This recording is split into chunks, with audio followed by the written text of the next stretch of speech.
I'm Lara, your host at Ivorous Signal, where we follow the flow of money, the energy, and the power shaping the development of the GCC, Iraq, and Iran, and we explain why it reaches far beyond the region.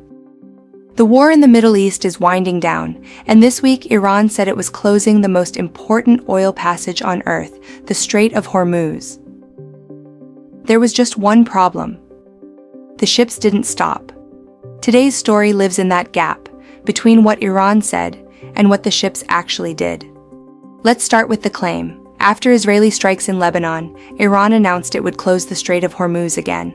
On paper, that should move the whole oil market. This is one of the most important oil routes on the planet, but the tracking data told a different story. Ships kept sailing through the same day, and Washington openly disputed the claim. Here's the part that matters. This is the third time this month Iran has rattled the Hormuz saber, and the third time the traffic data has quietly contradicted it. A closed strait has no tankers in it. This one was full. So if it isn't really closing, why keep saying it? That's the second signal. On the very same day Iran threatened the strait, its top negotiators were in Switzerland, at the table with the United States. Iran's chief negotiator and its foreign minister, facing the U.S. Vice President. Defiance and deal-making, on the same morning, which tells you what Hormuz really is right now. Not a weapon, a megaphone, a lever Tehran can squeeze for the cameras while quietly keeping the lane open. Now the third piece, and it's a mirror image. Washington answered the pressure with pressure of its own. The U.S. President said no one will pay a toll to cross Hormuz during the truce. But if the talks fall apart, he hinted, America could start charging one. Read that for what it is.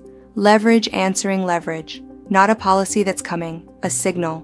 If Tehran keeps using the strait as a bargaining chip, Washington is saying it can play the same game. And here's the nuance that matters. The ships that are sailing are still moving well below pre-war volumes. Open isn't the same as back to normal, but it isn't closed either. So here's the pattern underneath the noise. The threat to close Hormuz is becoming routine. So is the data quietly proving it wrong. And the real question is shifting, from will the strait close to who absorbs Iran's oil when it comes back.